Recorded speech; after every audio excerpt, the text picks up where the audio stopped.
Assalamualaikum warahmatullahi wabarakatuh. Alhamdulillahi rabbil alamin. Wassalatu wassalamu ala rasulina wa habibina wa syafi'ina wa tabibi qulubina wa qudwatina wa zukhrina wa maulana Muhammad wa ala alihi wa sahbihi ajma'in wa man tabi'ahum bi ihsanin ila yaumiddin, amma ba'. Apa khabar kepada seluruh keluarga besar dan anak ustaz? Mudah-mudahan saya doakan kepada anda yang ada masalah, moga-moga dikurniakan jalan penyelesaian. Yang ada urusan, sama-sama kita doakan dipermudahkan. Dan yang ada hajat, mudah-mudahan Allah tunaikan. Baiklah, kepada seluruh keluarga besar dan anak ustaz, seperti biasa, pada pagi ini kita nak bersama-sama dalam membaca Yasin dan doa sejahtera untuk Malaysia.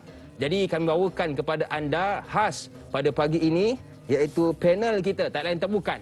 Orangnya, suaranya lunak, pendiriannya pasak, wajahnya kacak. Siapa lagi?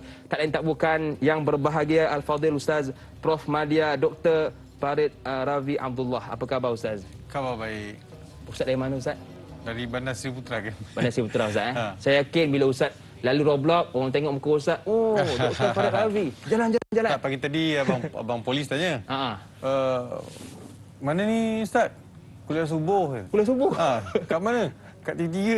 Tanyalah Ustaz. Alhamdulillah. Allah Ustaz, dia kata, Allah Ustaz tak dapat tengok Ustaz. Dia tak apa, nanti boleh follow Facebook saya. Ya, betul. Baik, terima kasih Ustaz kerana sudi bersama dengan kita semua pada pagi ini. Dan kepada anda, keluarga besar dan anak ustaz, sebelum kita nak memulakan bacaan Yasin pada pagi ini, seperti biasa jangan lupa tolonglah ajak sahabat andai kita, adik-beradik kita, keluarga kita. Mudah-mudahan apabila kita baca bersama-sama akan surah Yasin ini, Allah turunkan kesejahteraan dan kerahmatan khususnya ke negara kita Malaysia. Baiklah, tanpa buang masa, marilah sama-sama kita mulakan bacaan Yasin pada pagi ini. Jadi kita hulurkan kepada guru kita untuk pembacaan. Silakan Ustaz. Assalamualaikum warahmatullahi wabarakatuh. Pada para penonton, ibu ayah yang saya kasih sekalian, ayuh kita sama-sama mulakan bacaan kita dengan Ummul Kitab. A'udzubillahi minasyaitonirrajim. Bismillahirrahmanirrahim. Alhamdulillahirabbil alamin.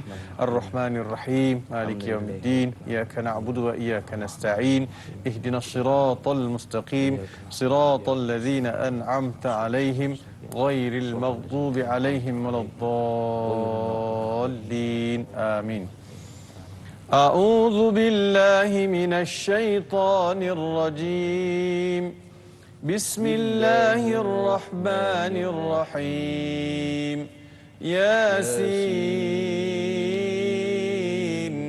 والقرآن الحكيم إنك لمن المرسلين على صراط مستقيم تنزيل العزيز الرحيم لتنذر قوما ما أنذر آباؤهم فهم غافلون لقد حق القول على أكثرهم فهم لا يؤمنون إنا جعلنا في أعناقهم أغلالا فهي إلى الأذقان فهم مقمحون وجعلنا من بين أيديهم سدا ومن خلفهم سدا فأغشيناهم فهم لا يبصرون وسواء عليهم أأنذرتهم أم لم تنذرهم لا يؤمنون إنما تنذر من اتبع الذكر وخشي الرحمن بالغيب فبشره بمغفرة وأجر كريم إنا نحن نحيي الموتى ونكتب ما قدموا وآثارهم وكل شيء أحصيناه في إمام مبين واضرب لهم مثلا أصحاب القرية إذ جاءها المرسلون إذ أرسلنا إليهم اثنين فكذبوهما فعززنا بثالث فقالوا إنا إليكم مرسلون قالوا ما أنتم إلا بشر مثلنا وما أنزل الرحمن من شيء إن أنتم إلا تكذبون قالوا ربنا يعلم إنا إليكم لمرسلون وما علينا إلا البلاغ المبين قالوا إنا تطيرنا بكم لئن لم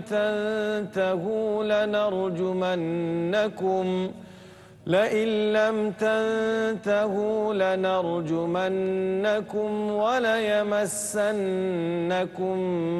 منا عذاب أليم قالوا طائركم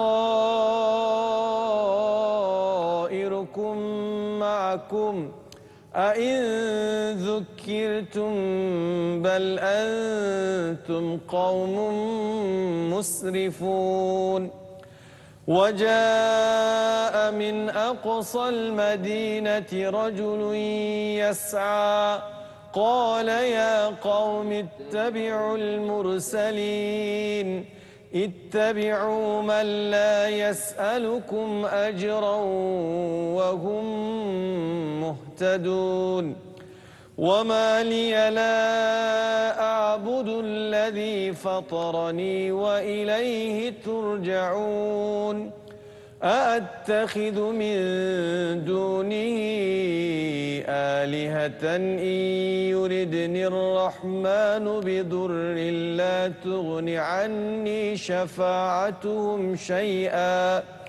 لا تغن عني شفاعتهم شيئا ولا ينقذون إني إذا لفي ضلال مبين إني آمنت بربكم فاسمعون قيل ادخل الجنة قال يا ليت قومي يعلمون بما غفر لي ربي وجعلني من المكرمين وما أنزلنا على قومه من بعده من جند من السماء وما كنا منزلين إن كانت إلا صيحة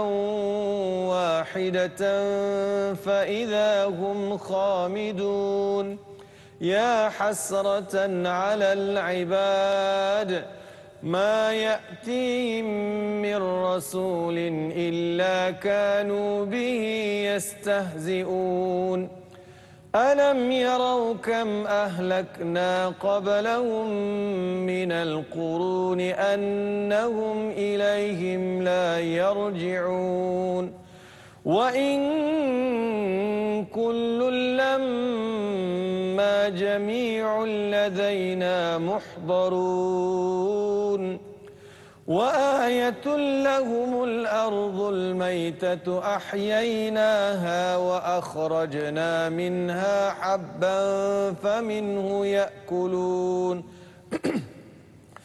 وجعلنا فيها جنات من نخيل وأعناب وفجرنا فيها من العيون ليأكلوا من ثمره وما عملته أيديهم أفلا يشكرون سبحان الذي خلق الأزواج كلها مما تنبت الأرض ومن أنفسهم ومما لا يعلمون وآية لهم الليل نسلخ منه النهار فإذا هم مظلمون والشمس تجري لمستقر لها ذلك تقدير العزيز العليم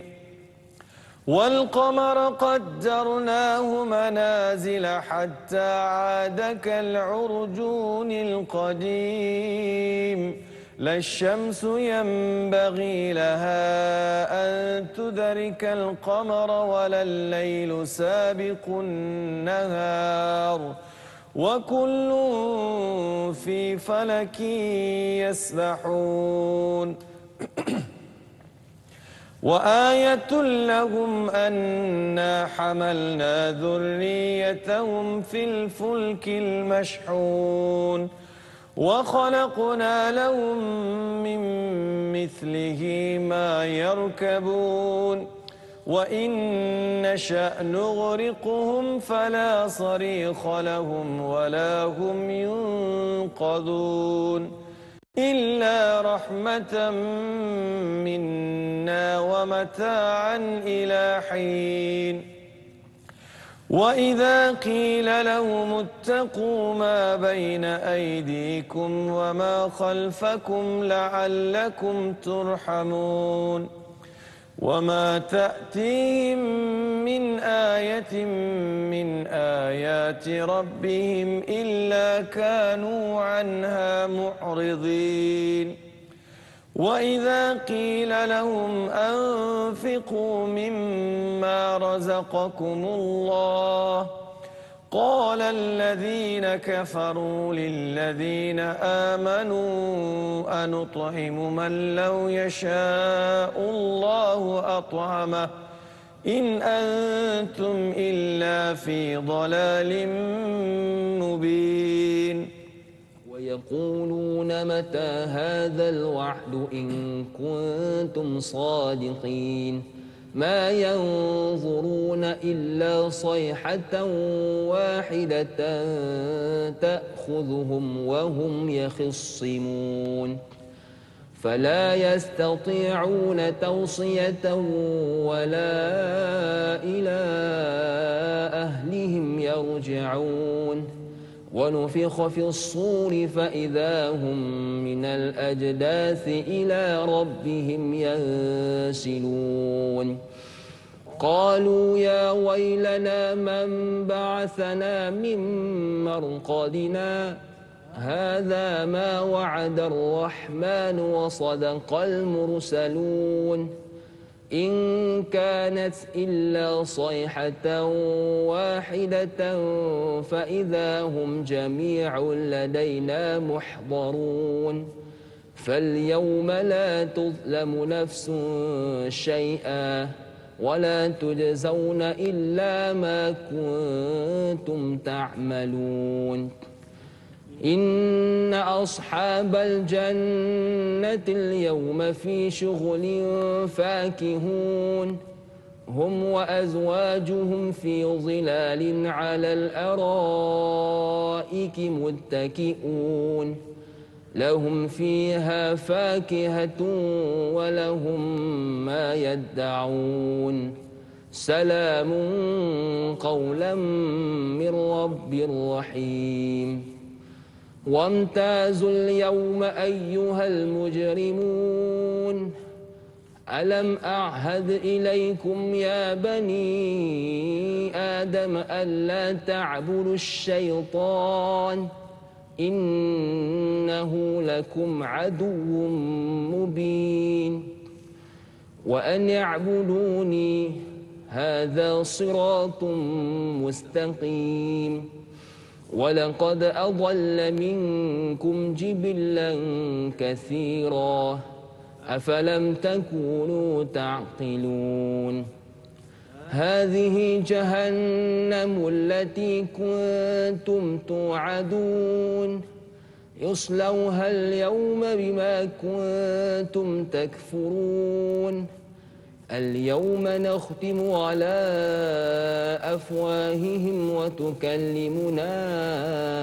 أيديهم وتشهد أرجلهم بما كانوا يكسبون ولو نشاء لطمسنا على أعينهم فاستبقوا الصراط فأنى يبصرون ولو نشاء لمسخناهم على مكانتهم فما استطاعوا مضيا ولا يرجعون ومن نعمره ننكس في الخلق أفلا يعقلون وما علمناه الشعر وما ينبغي له إن هو إلا ذكر وقرآن مبين لينذر من كان حيا ويحق القول على الكافرين أولم يروا أنا خلقنا لهم مما عملت أيدينا أنعاما فهم لها مالكون وذللناها لهم فمنها ركوبهم ومنها يأكلون ولهم فيها منافع ومشارب أفلا يشكرون واتخذوا من دون الله آلهة لعلهم ينصرون لا يستطيعون نصرهم وهم لهم جند محضرون فلا يحزنك قولهم إنا نعلم ما يسرون وما يعلنون أولم ير الإنسان أنا خلقناه من نطفة فإذا هو خصيم مبين وضرب لنا مثلا ونسي خلقه قال من يحيي العظام وهي رميم قل يحييها الذي أنشاها أول مرة وهو بكل خلق عليم الذي جعل لكم من الشجر الأخضر نارا فإذا أنتم منه توقدون أوليس الذي خلق السماوات والأرض بقادر على أن يخلق مثلهم بلى وهو الخلاق العليم إنما أمره إذا أراد شيئا أن يقول له كن فيكون فسبحان الذي بيده ملكوت كل شيء وإليه ترجعون صدق الله العظيم. Alhamdulillah, kita sudah selesai membaca surah Yasin. Jadi kepada anda seluruh keluarga besar dan anak ustaz, kita nak bertasbih seketika, kembali bergabung selepas ini.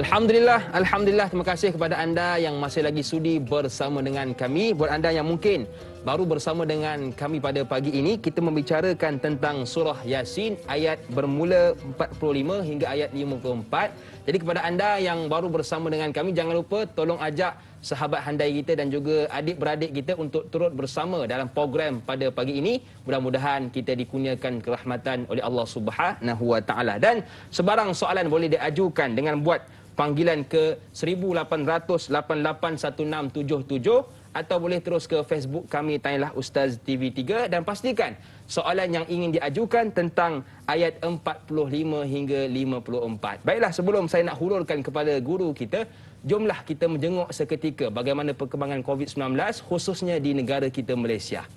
Kalau kita perhatikan semalam, kes baharu dicatatkan sebanyak 5,738 kes dan kes sembuh baharu dicatatkan sebanyak 7,530 kes dan kes kematian baharu dicatatkan sebanyak 60 kes, menunjukkan jumlah kes aktif sebanyak 66,097 kes. Jadi kita belum menang, tuan-tuan, keluarga besar dan anak ustaz. Jadi jangan ke mana-mana, teruskan duduk di rumah jikalau tiada urusan penting. Baiklah, tanpa buang masa, terus kita hulurkan kepada guru kita untuk perbincangan surah Yasin ayat 45 hingga 54. Silakan ustaz. Terima kasih Saudara Hakim dan juga kepada para penonton yang saya kasih sekalian. Apa khabar semua? Kita sama-sama panjatkan doa kepada Allah Subhanahu Wa Taala supaya kita semua dalam peliharaannya, Amin. dalam jagaan Allah Subhanahu Wa Taala, dihindarkan segala macam ujian dan cobaan, terutamanya dalam suasana kita berdepan dengan COVID-19. Melalui surah Yasin, kita akan lihat tafsir bagi ayat 45 hingga 54. Kurang 10 ayat kita akan bicarakan pada hari ini supaya kita dapat faham apakah konten dan juga kandungan ayat tersebut supaya kita dapat hayati bersama. Yang penting kita nak laksanakan dalam kehidupan kita. Ayat yang ke-45 Allah berfirman, A'udzubillahi minasyaitonirrajim, wa idza qila lahumuttaqu ma baina aydikum wa ma khalfakum la'allakum turhamun. Yang bermaksud, dan apabila dikatakan kepada mereka, bertakwalah kalian kepada Allah Subhanahu Wa Taala, atau takutlah kamu akan azab yang akan ada di hadapan kamu, iaitu di dunia, dan azab yang ada di belakang kamu, iaitu azab di akan akhirat, iaitu di azab selepas mati kamu, agar kamu mendapat rahmat daripada Allah Subhanahu Wa Taala. Itu bagi ayat 45. Manakala bagi ayat 46, wa ma ta'tihim min ayatin min ayati rabbihim illa kanu anha mu'ridin. Ayat 46 ni yang bermaksud, dan apabila dan setiap kali suatu tanda daripada tanda-tanda kebesaran Tuhan, iaitu tanda kebesaran Allah Subhanahu Wa Taala, datang kepada mereka, mereka selalu berpaling daripadanya. Itu bagi terjemah bagi ayat 46. 47 pula. Wa idza qila lahum anfiqu mimma razaqakumullah qala alladhina kafaru lil ladzina amanu anut'imu man law yasha'u Allahu at'ama in antum illa fi dhalalin mubin. Dan apabila dikatakan kepada mereka, nafkahkanlah sebahagian daripada rezeki yang diberikan oleh Allah kepada kamu, iaitu kepada kamu. Orang-orang kafir itu berkata, dia jawab balik, berkata kepada orang-orang beriman, apakah patut kami memberi makan kepada orang-orang yang jika Allah mahu, dia akan memberikannya makan, Allah akan beri makan, kamu benar-benar dalam keadaan kesesatan yang itu. Kita ambil 3 ayat dulu sebagai mukadimah sebelum kita masuk pada ayat yang berikutnya. Betul, Ustaz. Terjemahan ni mungkin ibu ayah di rumah ada mushaf, ada terjemahan, boleh sama ikut dengan kita. Saya nak ambil daripada ayat 45 sampai ayat 54. Apa dia punya keseluruhan konten dia? Allah nak beritahu bahawa adanya sikap dari kalangan manusia ini yang diberi peringatan demi peringatan, tetapi peringatan itu tidak tembus dalam jiwa dia. Dia jadi kebal. Dia tak mau terima peringatan-peringatan itu. Walaupun diperlihatkan pelbagai mukjizat, tanda-tanda kebesaran Allah Subhanahu Wa Taala. Wa ma ta'tihi min ayatin illa kanu anha mu'ridin. Ayat demi ayat, bukti demi bukti didatangkan kepada mereka, masih lagi berpaling. Mereka tidak mau beriman. Sebab lahum qulubun la yafqahuna biha walahum adhanun la yasma'una biha walahum a'yunun la yubsiruna biha. Mereka ada hati yakin, tapi hati itu tidak digunakan untuk berfikir. Kita pun boleh juga hati guna untuk berfikir. Hati yang dimasukkan dalam ayat itulah mata hati. Mata hati tidak digunakan untuk berfikir. Ada mata tidak diguna untuk mencerap, melihat, bukan sekadar melihat, tetapi mengambil mesej daripada segala objek yang ada. Ada telinga, tak dengar. Dengar ini bukan sekadar dia sampai dekat bunyi kat telinga, tetapi dengar dalam erti kata yang sebenarnya. Awak dengar betul-betul. Betul kan? Dengar betul-betul maksudnya bukan dengar aja, tapi dengar itu akan menggerakkan kita kepada tindakan-tindakan yang selanjutnya. Betul. Itu nama dengar. Dengar. Sebab itulah awak tak dengar cakap saya. Kalau dengar cakap saya, Betul. kan senang. Dengar tu adakah dengar saja? Tak. Dengar maksudnya apa yang saya cakap ini awak dengar dan awak ambil iktibar dan ambil langkah-langkah yang sewajarnya. So manusia ni ada panca indera tidak dimanfaatkan. Walaupun dia dapat lihat mukjizat kebesaran Allah Subhanahu wa taala. Jadi itu ayat yang ke-46. Dan ayat ke-47 bagaimana Allah Subhanahu wa taala menggambarkan sifat kebakhilan orang Arab. Hakim dan juga para penonton yang saya kasih sekalian. Orang Arab ni walaupun di jahiliyah dia adalah pemurah. Dia memang, Arab ni memang pemurah. Walaupun dia jahil, walaupun dia tak Islam, tapi kemurahan sifat, murah hati Arab ni adalah satu perkara yang tak dapat dinafikan. Tetapi bila tengok orang beriman, dia jadi bakhil. Oh, macam tu pula. Dia jadi bakhil. Sebab dia kata, kamu dah beriman, patutnya Tuhan kamu lah bagi kamu makan. Kenapa kamu minta dengan kami pula? Kenapa pula kami kena tolong? Ada beberapa riwayat sebut bahawa Nabi SAW jumpa dengan pembesar-pembesar Arab Quraisy yang tidak beriman ni minta tolong mereka bagi nafkah kepada orang-orang susah. Di antaranya orang beriman, orang Islam. Dia kata tak boleh, tak apa. Sebab tu wa idza qila lahum anfiqu mimma razaqakumullah. Bukan suruh bagi semua, tak, tapi sebahagian itu diinfakkan atas dasar kemanusiaan. Apa mereka? Qala alladziina kafaru alladziina amanu anut'imu man law sya'u Allahu at'ama. Adakah kami yang sewajarnya bagi makan kepada mereka yang beriman sedangkan mereka sudah pun beriman? Sedangkan sepatutnya Allah lah bagi mereka makan. Sebenarnya dia nak beritahu kau orang ni lepas Islam masih susah lagi kan. Kan kita kadang-kadang kita dengar kau Islam ni kau nak makan apa? Betul. Islam ni sejauh mana kau boleh pergi? Kau nak mengaji ni makan apa? Apa makan apa? Kau masuk pondok nak baca apa? Betul. Kan masuk hafaz Quran kau nak makan apa besok? Saya dulu bila nak masuk Islam sama juga benda yang ditanya kepada saya. Kau masuk Islam ni besok kau nak jadi apa? Nampak tak? Kau nak makan apa besok? Bila saya nak pergi Jordan adalah di kalangan keluarga saya yang tak Islam lagi. Pergi negara Arab, nak pergi belajar agama. Balik besok duduk masjid lah, sapu tak cicak. Dia punya persepsi tu pergi belajar agama tak ada future. Tak ada apa-apa. Sedangkan mana ada saya sapu tak cicak sekarang ni. Betul tak? Dia punya pandangan tu sangat negatif. Orang nak pergi belajar agama. So nak makan apa? Kau dah masuk Islam, kau nak makan. Tak, Allah Subhanahu wa taala yang bagi manusia makan. Allah Subhanahu wa taala. Cuma yang dalam ayat ini Allah nak gambarkan sikap. Betul. Sikap manusia yang bakhil. Hakim, ada satu riwayat bahawa Nabi Ibrahim alaihissalam ni pernah didatangi oleh seorang lelaki minta makan. Dia lapar beberapa hari tak makan, lapar. Tersempat Nabi Ibrahim kata minta makan. Wahai saudara, wahai Ibrahim, boleh tak saya nak dapatkan makanan? Saya ni lapar dah beberapa hari tak makan. Nabi Ibrahim terus tanya, kau ni pengikut aku atau tidak? Kau pengikut aku atau tidak? Maksudnya adakah kau ni beriman dengan ajaran aku ataupun tidak? Lelaki ni kata tak. Kalau tak, kenapa aku nak bagi kau makan? Tak ada dia. Tak ada. Lelaki itu keluar. Allah tegur Nabi Ibrahim AS. Allah kata, wahai Ibrahim, walaupun dia tak beriman, untuk sekian lama aku bagi dia makan. Sepatutnya akulah yang selayak tak bagi dia makan. Walaupun tak beriman, aku tetap bagi dia makan. Dia baru datang minta makan kat engkau sekali, engkau tak nak bagi. Allah Akbar. Nabi Ibrahim keluar daripada rumah, cari lelaki itu sampai jumpa. Bagi makan. So maksudnya bagi orang makan ini adalah salah satu tuntutan untuk memperlihatkan sikap kematangan kita, kemanusiaan kita. Sebab itu Hakim, dalam suasana Covid sekarang ni kan, tengok dalam suasana Covid. Dalam suasana Covid ni ada dua benda. Pertama sekali, manusia diselubungi dengan ketakutan. Keduanya, manusia diselubungi dengan kemiskinan. Kemiskinan itu semakin bertambah. Betul. Sebab ramai yang hilang punca pendapatan. Ramai yang hilang kerja. Kita sudah ada fakir miskin ataupun kemiskinan bandar. Ada saja saban hari bertambahnya asnaf-asnaf sebab mereka hilang punca pendapatan. Jadi paling tidak benda basic kita tengok makan kena ada kat rumah.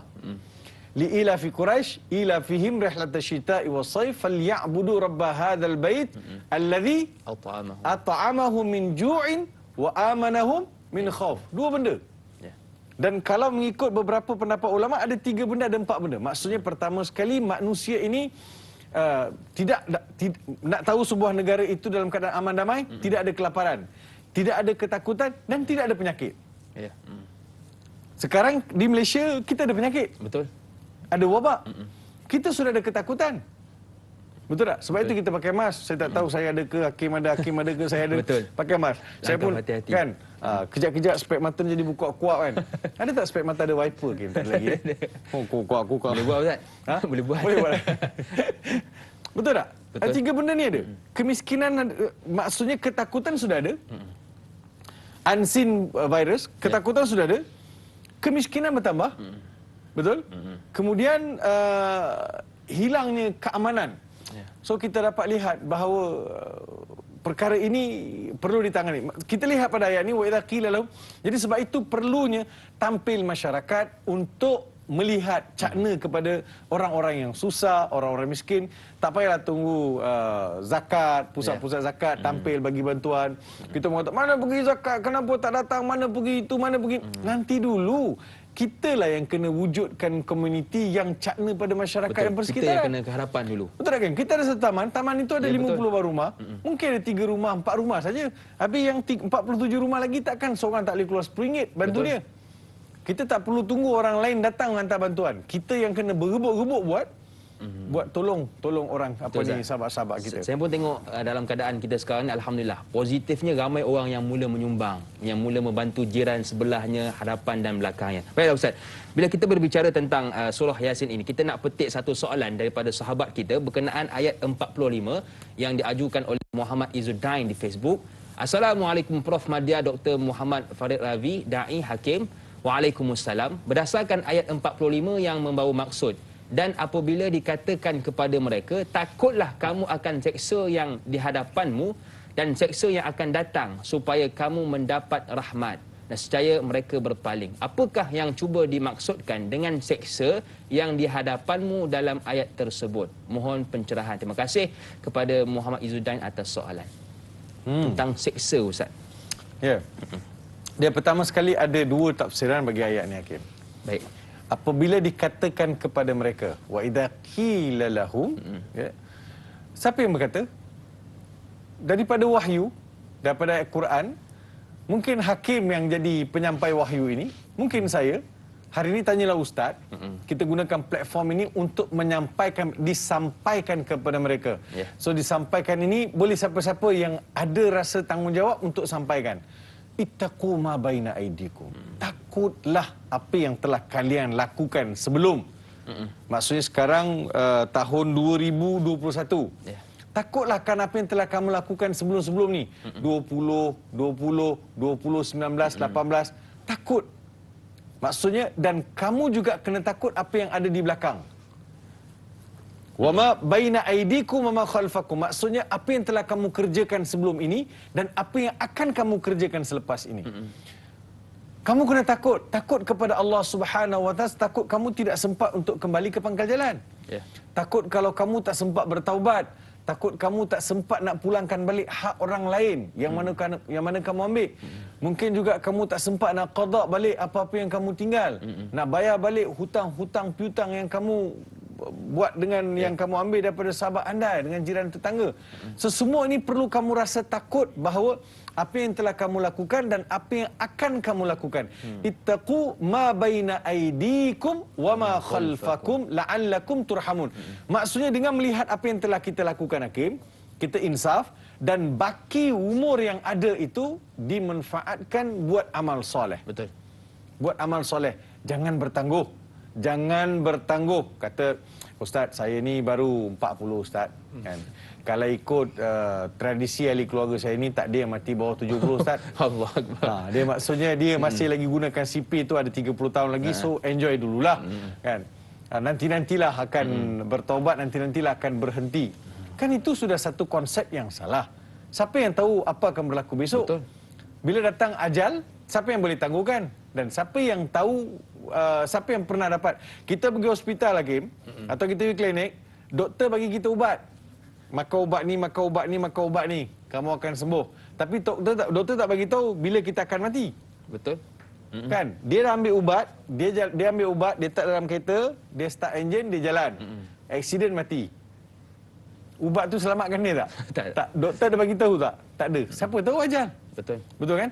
So begitulah apa yang telah kita lakukan di hadapan dan apa yang berbaki itu la'allakum turhamun. Mudah-mudahan dengan peringatan itu kamu dirahmati oleh Allah Subhanahu wa taala. Ada juga tafsiran yang sebut ma baina aidikum, apa yang akan datang. Ya.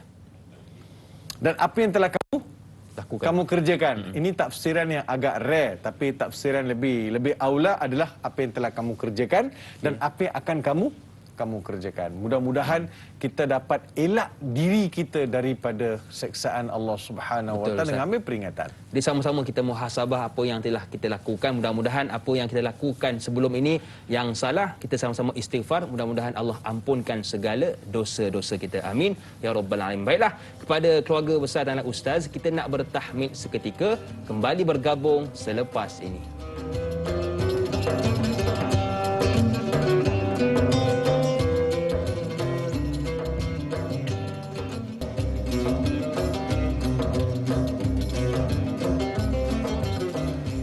Alhamdulillah, terima kasih kepada anda yang masih sudi bersama dengan kami pada pagi ini. Mudah-mudahan apa yang telah Ustaz kongsikan pada awal perbicaraan kita tadi dapatlah kita manfaatkan dan kita kongsikan kepada sahabat kita yang lain. Alhamdulillah saya sempat menjenguk Facebook Tanyalah Ustaz. Alhamdulillah sudah ada 3.4 perkongsian. Jadi sama-sama kita rebut peluang untuk mendapatkan pahala atas menyebarkan ilmu pada pagi ini. Dengan tekan butang share, sharing is caring. Baik. Jadi kita nak teruskan perbicaraan kita tentang ayat 47 yang diajukan oleh sahabat kita Al-Shal di Facebook. Assalam Ustaz dan Da'i. Waalaikumsalam.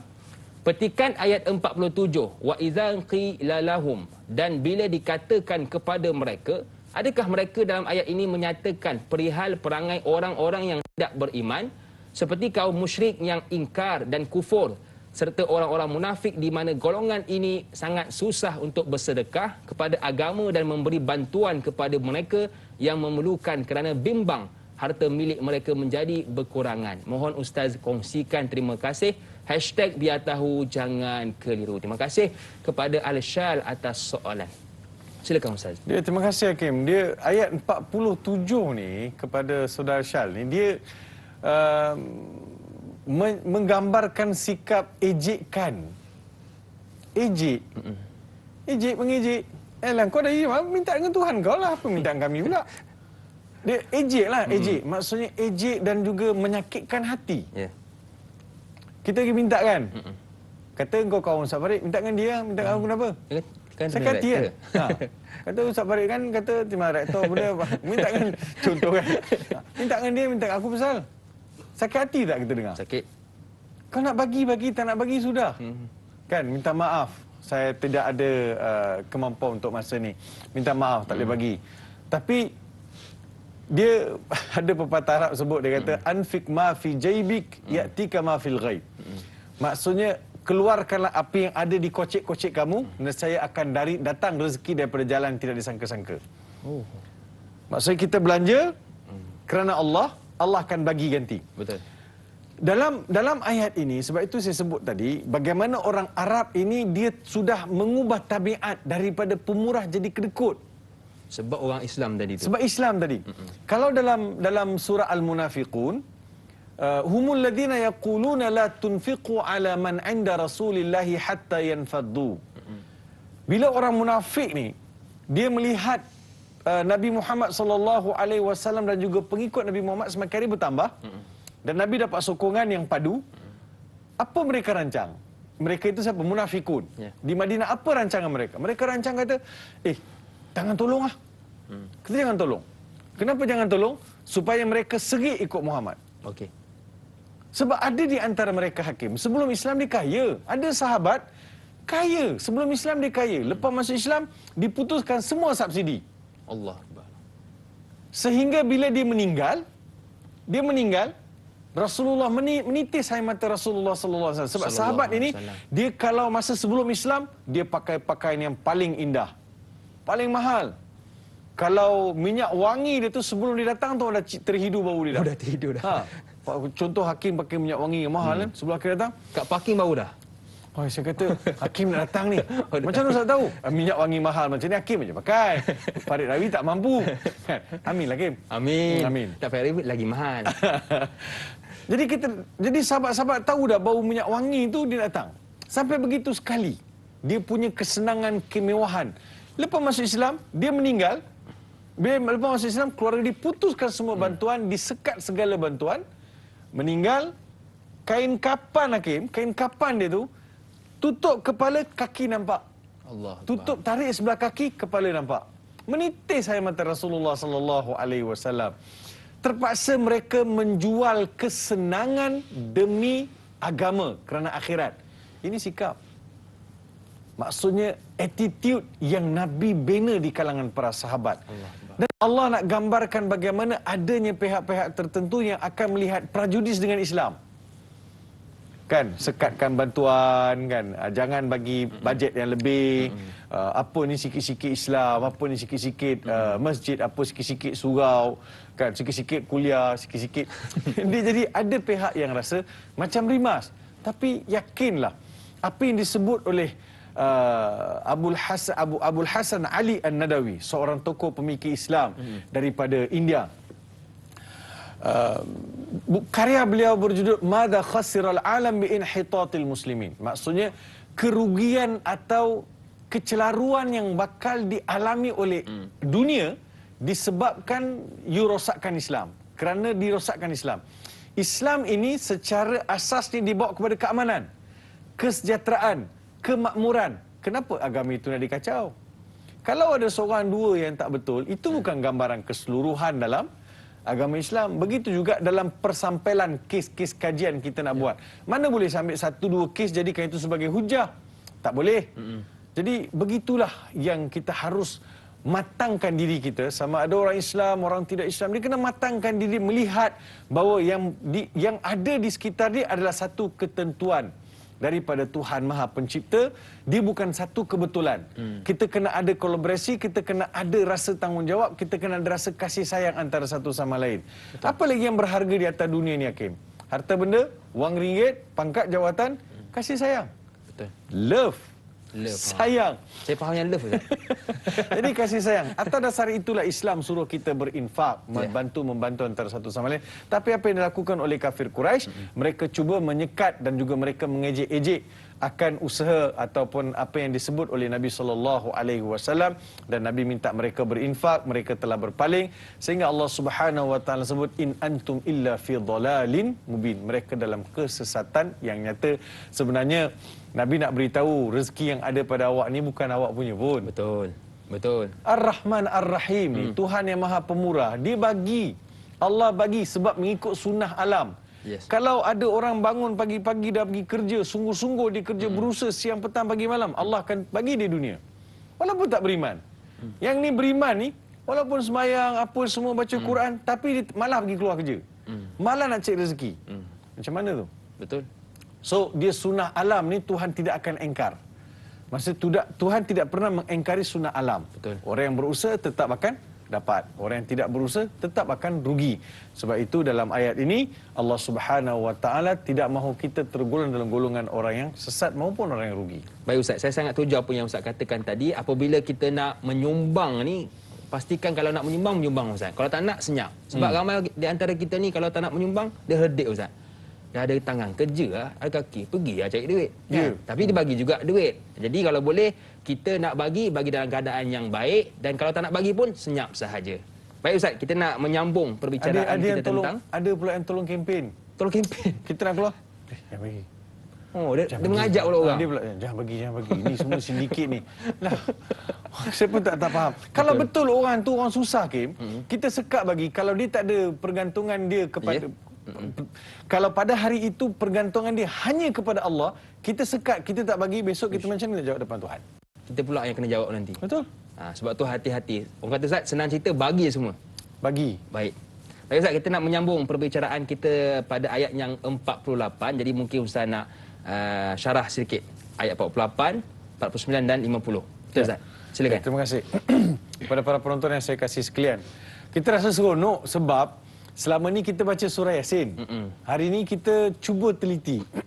Jadikan platform Tanyalah Ustaz ni kita cuba tadabbur, kita faham supaya besok lusa ni nanti kita baca Yasin ni kita rasa seronok, kita rasa ya Allah besarnya mesej yang Tuhan bagi melalui surah Yasin ni. Kita surat cinta Ustaz. Dia surat cinta kepada Tuhan.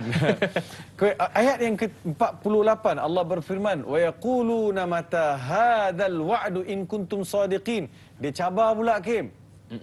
Dia cabar. Apa cabaran mereka? Apa yang mereka cabar? Mereka cabar kalau betul lah kami ini salah, kami ini tak betul, kami ini berada dalam kesesatan, wahai Muhammad engkau war-warkan kami kena seksa, kami kena itu, kami kena ini.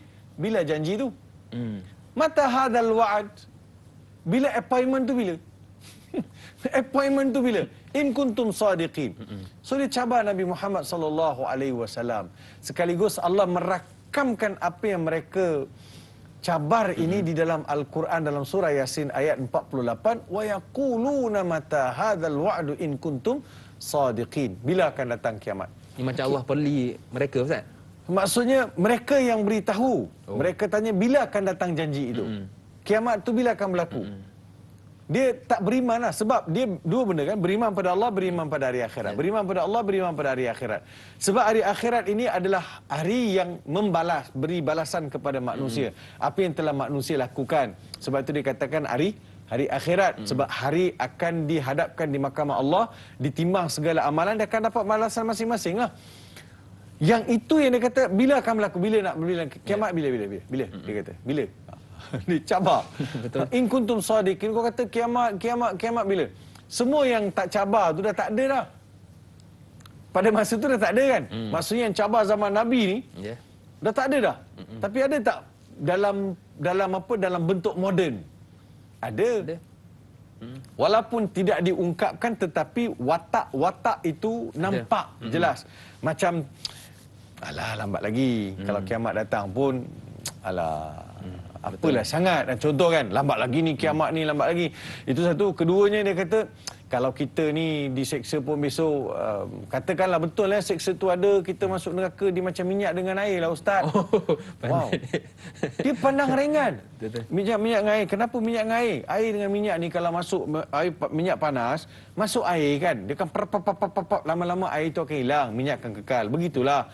Kalau kita diseksa pun, lepas seksa kita akan masuk syurga. Wih, dia macam dia macam confident. Betul. Padahal benda yang paling ringan dalam neraka disarungkan kasut daripada api neraka. Sarung aja kasut tu Kim, otak dah menggelegak dah. Betul. Dia bukan yaumin 'inda rabbika ka'alfi sanati mimma ta'dun. Satu hari dekat akhirat seperti 1000 tahun di dunia. Di dunia. Lama. Sebab itu dia nak sangat ke benda tu berlaku? Betul. Dia nak sangat. Padahal Allah dah beritahu wa idza qila lahum ittaqu ma baina aydikum wa khalfakum lakum turhamun. Tapi masih lagi dicabar. Mata hadzal wa'd. Dahlah tak beriman kepada Allah, tidak mahu berinfak, tidak mahu tolong-menolong, terhakisnya sifat-sifat kemanusiaan, kemudian cabar pula utusan Nabi SAW. Dia ayat 46 kita lihat, wa ma ta'tihi min ayati min ayati rabbihim illa kanu anha mu'ridin. Setiap kali didatangkan tanda-tanda mukjizat, tengok Nabi Musa alaihissalam, macam-macam mukjizat Allah bagi. Macam-macam mukjizat Allah bagi, macam-macam kelebihan Allah bagi. Betul. Apa yang Kim, benda yang paling tak masuk akal, paling tak masuk akal. Bila Nabi Musa alaihissalam pukul laut merah dengan tongkat dia, terbelah laut, Bani Israel merentas lalu dekat laut tu sampai dekat bumi Palestin. Dia nampak laut terapung kanan kiri ni. Macam apa dekat, kalau kita dekat KLCC ada apa dia panggil Petrosign, dia ada apa, ada aquarium kan. Kita akan tengok ada cermin, ikan berenang atas kita, ikan pari kan. Tajuk. Nampak tajuk. Wish, hebatnya kan. Hebatnya. Jadi ini tanah kanan kiri terapung air kan. Lalu jalan tengok kanan kiri, naik atas darat tu. Jumpa satu kaum, mereka terserempak dengan satu kaum yang sembah berhala. Apa mereka cakap? Musa, boleh tak engkau jadikan untuk kami ada Tuhan macam mana mereka ada Tuhan? Astaghfirullahalazim. Mata kepala engkau baru tengok mukjizat yang Allah bekalkan kepada Nabi Musa AS. Kamu sendiri tengok mata kepala kamu mengalaminya. Kamu diselamatkan. Tapi wama ta'tihi min ayati rabbihim. Apa lagi nak? Nabi Muhammad sallallahu alaihi wasallam, mukjizat paling besar Allah beri kepada Nabi Muhammad Al-Quran Al-Karim. Betul. Berikan bekalkan kepada Nabi Muhammad Al-Quran. Apa yang mereka mahu? Mereka tidak beriman juga walaupun mereka tahu Al-Quran bukan bicara Nabi Muhammad sallallahu alaihi wasallam. Mereka tahu ini bukan bicara manusia. Betul kan? Kan dalam surah Al-Qamar bila orang Arab satu hari Nabi duduk dengan sahabat ramai-ramai ini, Nabi sedang berbicara, datang kaum Quraisy dengan beberapa orang pembesar-pembesar lalu. Tengok masa tu bulan sedang penuh purnama. Bagi tahu Muhammad, Muhammad, kalau betul engkau rasul, kau belah bulan tu. Belah jadi dua. Nabi Muhammad tanya, kalau aku boleh belah, adakah kamu akan beriman dengan ajaran aku? Dia kata, boleh, kau belah dulu. Kalau betul kau boleh belah, kami akan ikut ajaran kau. Nabi Muhammad SAW angkat tangan, baca doa, lepas tu minta izin Allah, dia tunjuk, tarik tangan macam ni. Terbelah bulan tu jadi dua. Terbelah jadi? Bila terbelah jadi dua, dalam beberapa minit kemudian dia terkatuk balik. Tutup balik. Sekarang macam mana wahai pembesar-pembesar Quraisy? Apa mereka jawab? Adakah mereka beriman? Tak. Hadza sihrun mubin. Sihir pula. Kau ni sihir. Tadi suruh buka, suruh belah dah. Sihir pula. Jangan jadi cepati. Apa masalah kau orang ni sebenarnya? Jadi memang daripada awal-awal tu dia tak nak beriman. Dari awal dia tak nak beriman. Jadi buktikanlah apa-apa bukti pun, mereka tetap akan beriman. Betul.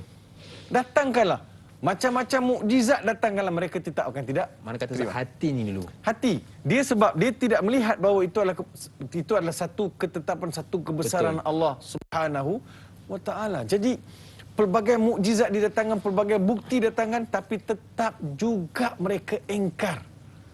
Apa lagi nak? Dia ada bila orang berarkeologis ni kan, arkeologis ni dia kaji balik bahan-bahan purba ni. Bangunan-bangunan lama kan, 500-600 tahun dulu kan.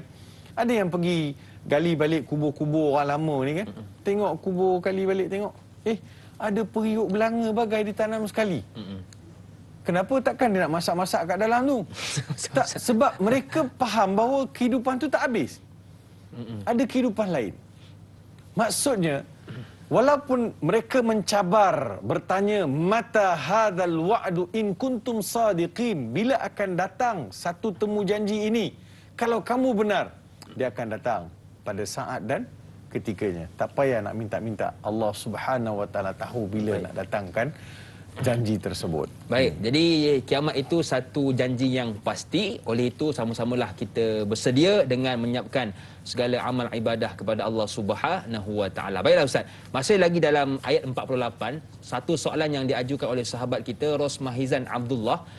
Assalamualaikum Ustaz dan Na'i. Waalaikumsalam. Pada ayat 48, apakah jawapan Rasulullah sallallahu alaihi wasallam apabila mulut mereka dengan lancang mencabar supaya menunjukkan bila berlakunya kiamat? Mohon pencerahan Ustaz. Terima kasih. #biar tahu jangan keliru. Apa jawapan Rasulullah Ustaz yang mungkin kita boleh guna juga bila ada orang kata, aku solat tak kaya pun, bila datang kiamatnya? Apa jawapan Ustaz? Apabila mulut mereka dengan lancang mencabar supaya menunjukkan berlakunya kiamat. Nabi SAW seperti mana disebut oleh para ulama dalam ni, yukhbiru ta'ala an aqwalil kuffar. Saya baca teks daripada tafsir Sa'di. Al-mudamminatu lil'inad wa takdzib. Itu adalah gambaran bagaimana kerasnya hati mereka serta keingkaran serta sifat pendustaan. Wa min dzalika annahum yaqulun mata hadzal wa'du in kuntum sadiqin wa yaquluna mata hadzal wa'du, yakni wa'dul ba'ts wal qiyamah. Bilakah akan berlakunya kiamat? Bilakah akan berlakunya kebangkitan? Mata hadzal wa'du in kuntum sadiqin. Istifham istib'ad. Maksudnya Allah Subhanahu wa taala datangkan dalam bentuk soal. Soalan yang membuka minda untuk berfikir. Jadi bila Nabi Muhammad sallallahu alaihi wasallam melihat kepada sikap mereka, Nabi Muhammad sallallahu alaihi wasallam memberi gambaran kepada kaum muslimin dan juga kepada pengikut-pengikut Nabi Muhammad sallallahu alaihi wasallam, inilah suatu sikap yang termeterai di dalam hati perut orang kufar Quraisy. Maksudnya mereka yang tidak beriman ini melihat dengan pandangan prejudis ajaran Nabi Muhammad sallallahu alaihi wasallam. Iyalah Kim, yang mula-mula ikut Nabi Muhammad sallallahu alaihi wasallam ni bukan orang kaya-kaya. Betul. Yang miskin. Minal mustadhafin. Orang yang sederhana, orang yang susah. Orang yang lihat Nabi Muhammad sallallahu alaihi wasallam dengan lebih dekat. Hati perut mereka lebih jernih untuk melihat kebenaran ajakan Nabi Muhammad sallallahu alaihi wasallam. Dan jangan kamu minta bila kiamat, bila kiamat, bila kiamat. Dia sebab kiamat ni adalah satu ketetapan Allah Subhanahu wa taala. Kalau tahu kita nak buat apa? Kita akan relax je, Ustaz. Katakan, KKM insya-Allah besok akan kiamat. Oh, kita akan beribadah. Sebelum-sebelum ni pun ada beberapa video klip dan juga beberapa temu ramah ataupun beberapa ucapan-ucapan yang keluar dalam medsos. Orang kata tahun 2015 akan berlaku kiamat. Lepas tu kita pun tunggu tak berlaku. Kiamat akan berlaku 2020 sebab dia adalah tepat dengan 2020 pula tak jadi juga. Lepas tu kita nak cari balik orang yang kata akan berlaku. Kita tanya macam mana? Pasal ada orang pula sipirkan pula kalau 27 itu hari Jumaat, lepas tu dikira-kira, dia buat kira-kira apa semua, dia kata akan berlakulah kiamat pada hari Selasa. Dah pula dah. Jadi Allah Subhanahu wa taala telah menyembunyikan bila akan berlakunya kiamat. Kita mesti ada tanda-tanda kiamat kecil, tanda-tanda kiamat besar. Semua itu perlu kita lalui. Sebahagiannya sudah ada, sebahagian tanda-tanda itu sudah ada. Tetapi dia mestilah datang tanda-tanda kiamat besar baru akan jadi berlaku kiamat. Saya rasa masa tu kita pun tak ada kot, Kim. Betul.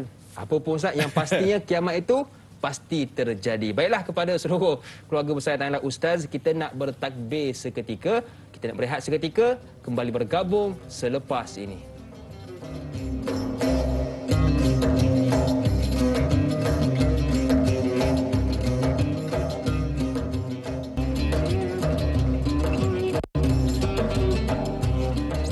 Alhamdulillah, terima kasih kepada anda yang masih lagi sudi bersama dengan kami. Buat anda yang mungkin baru bersama dengan kami, kita membicarakan tentang surah Yasin bermula ayat 45 hingga ayat 54 bersama dengan guru kita Prof Madya Dr. Muhammad Farid Ravi Abdullah, merupakan timbalan direktor kuis. Jadi kepada anda yang menonton bersama dengan kami di Facebook, kalau boleh jangan lupa belanja kami dengan tekan butang like.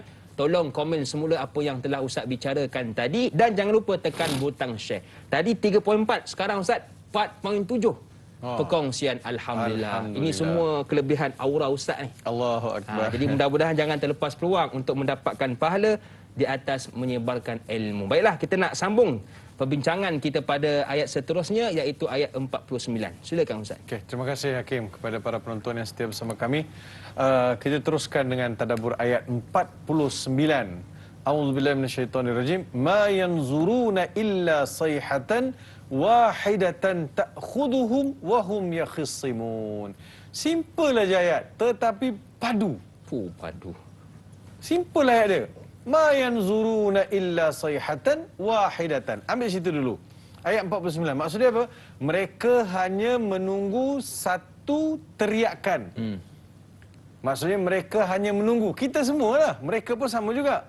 Menunggu satu teriakan. Ini teriakan illa sayhatan wahidatan ta'khuduhum wa hum yakhissimun. Yang ini Hakim, nanti dia dah bangkit dah ni. Semua dah mati dah sekarang ni. In kuntum sadiqin, semua dah mati.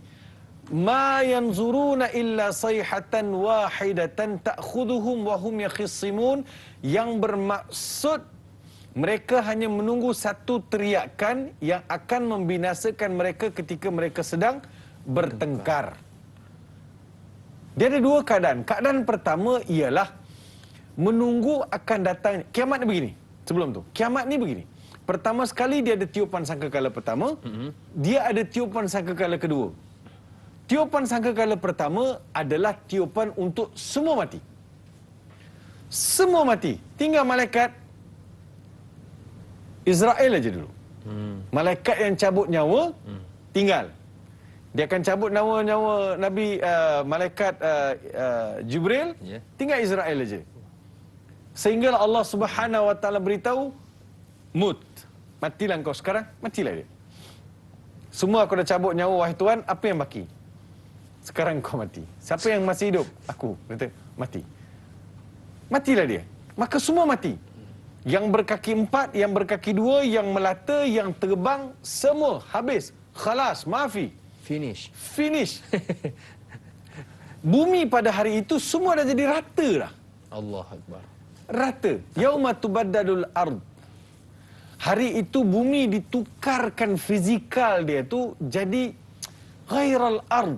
Dia bukan bumi yang kamu kenal sebelum ini. Ada gunung ganang, ada RNR, ada itu, ada pokok kayu. Tak ada. Dia adalah tanah yang lapang untuk himpun manusia. Pada masa itu manusia akan dibangkitkan kan? Ma yanzuruna illa, itu tiupan kali yang kedua. Dalam surah Zumar, Allah Subhanahu wa taala berfirman, "Wa nufikha fis suri fas'iqa man fis samawati wal ardi illa man syaa Allah.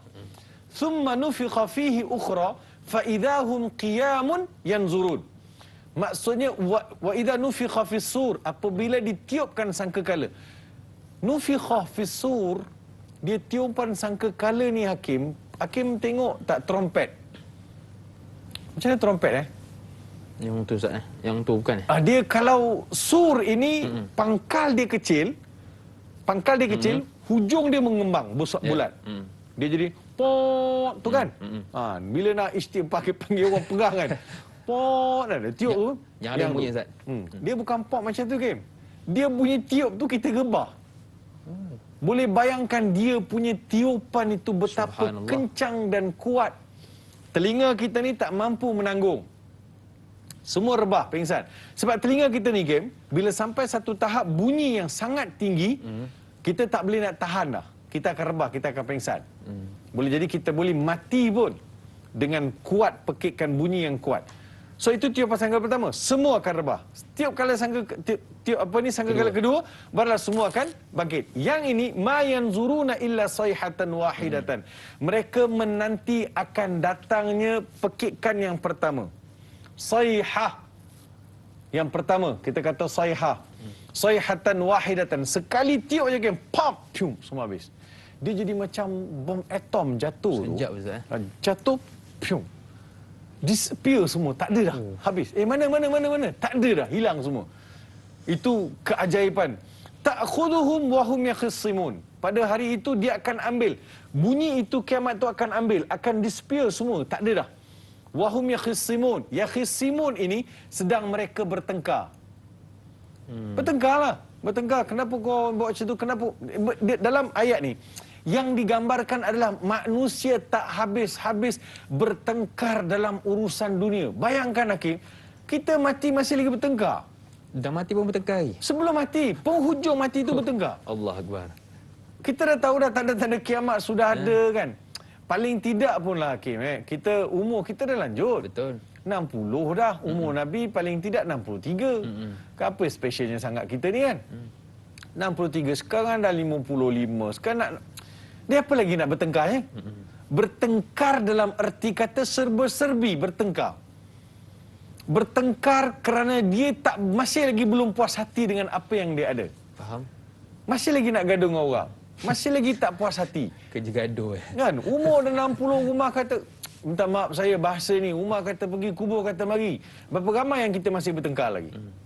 Berapa ramai lagi yang masih bersengketa dengan jiran tetangga, dengan sahabat andai, dengan adik-beradik. Bergaduh. Jadi, yakhisimun, dia apa yang dia nak lagi? Betul.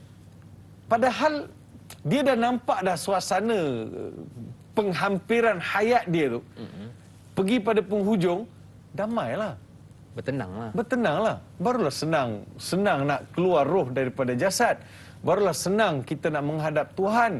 Barulah senang dalam kubur besok diringankan segala macam soal jawab. Barulah kubur kita akan jadi lapang. Kerana kita ni orang yang pemaaf. Kita ni orang yang dah sampai masanya kita sudah lagi tidak bergaduh dalam isu-isu tuntutan-tuntutan dunia dan juga keperluan-keperluan dunia. Dia macam mana tidak game?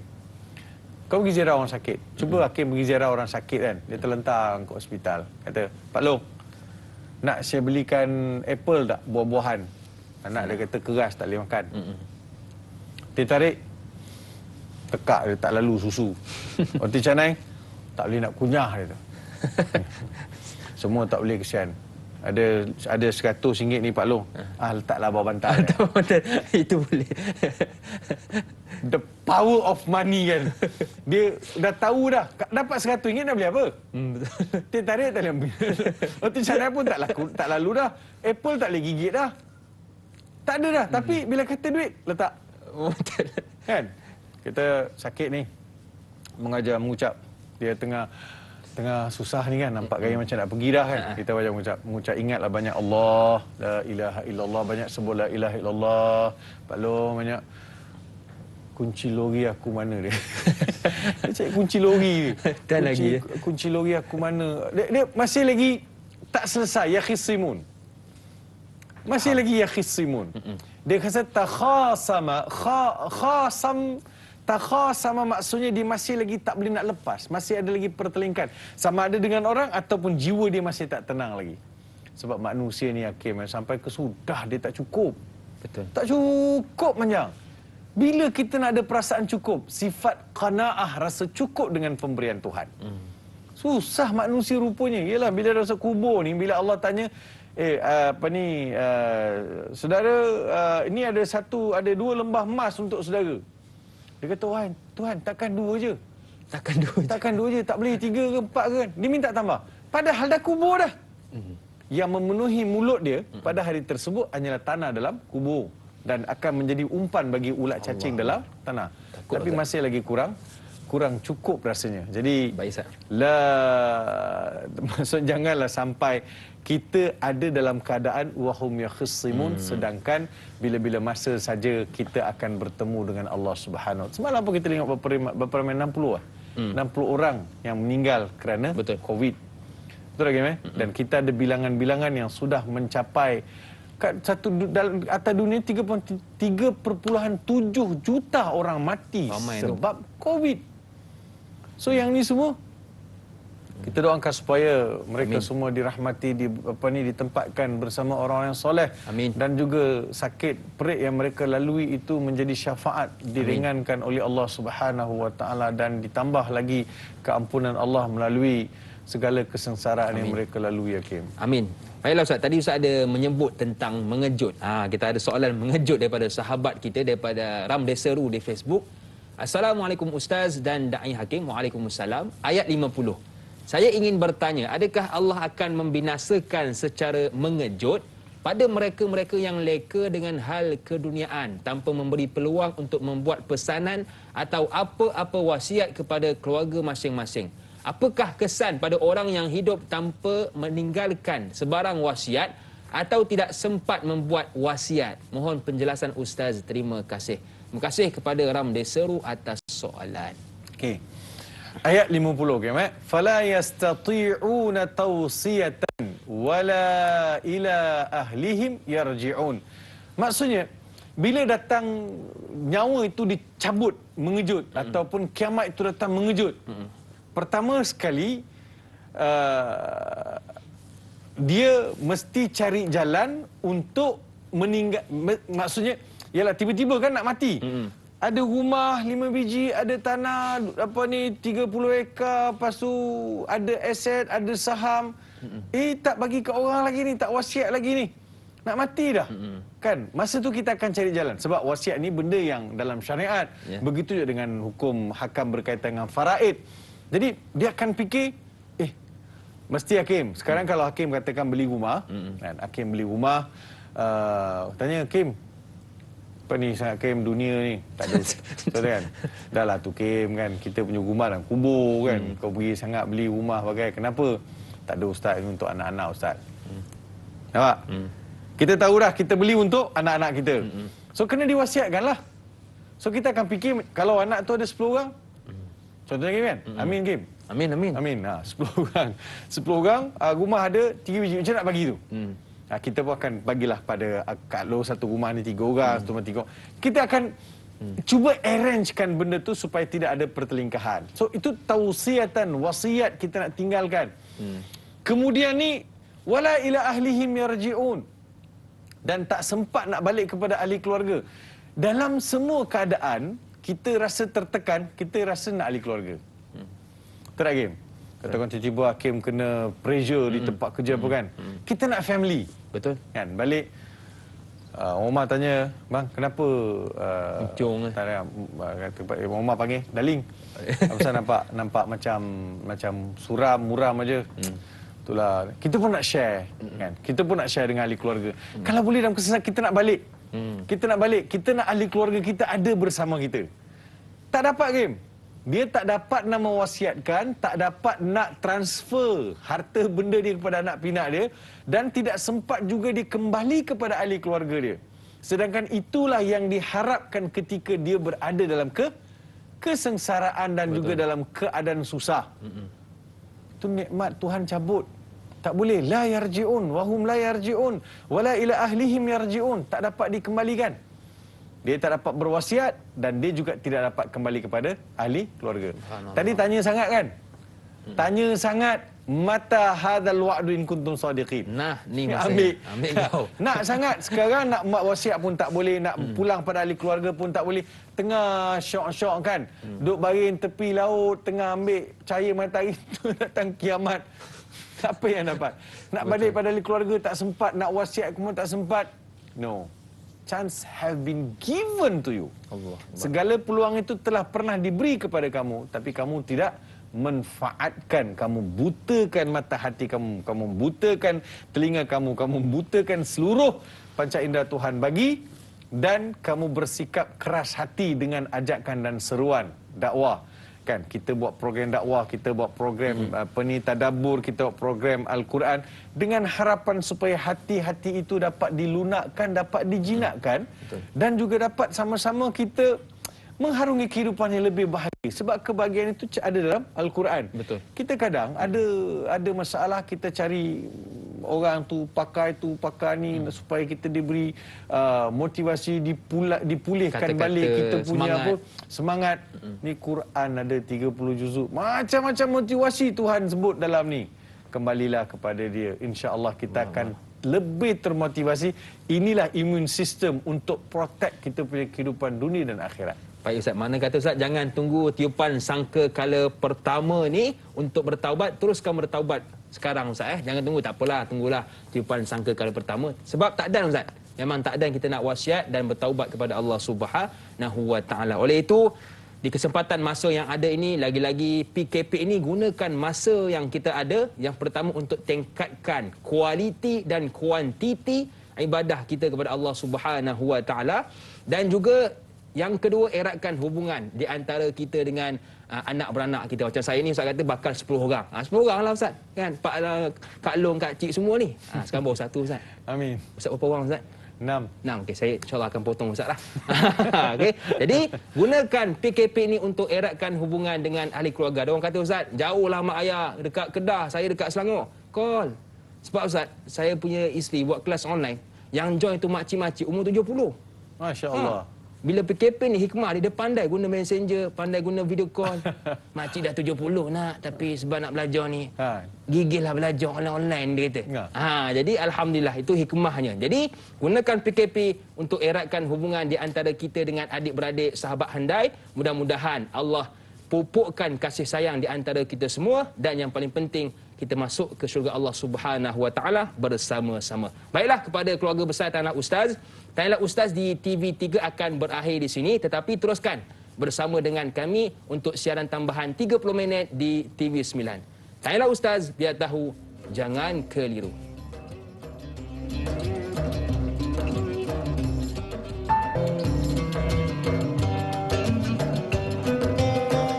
Alhamdulillah, terima kasih kepada anda yang masih lagi sudi bersama dengan kami. Buat anda yang mungkin baru bersama dengan kami, kita membicarakan tentang surah Yasin bermula ayat 45 hingga ayat 54 bersama dengan guru kita Al-Fadil Prof. Madya Dr. Muhammad Farid Ravi Abdullah, merupakan timbalan rektor kuis. Jadi kepada anda, kita sudah bincangkan bermula ayat 45 hingga ayat 50. Sekarang kita nak masuk pula pada ayat 51. Jadi jom kita dengar bacaan ayat 51 daripada guru kita. Silakan Ustaz.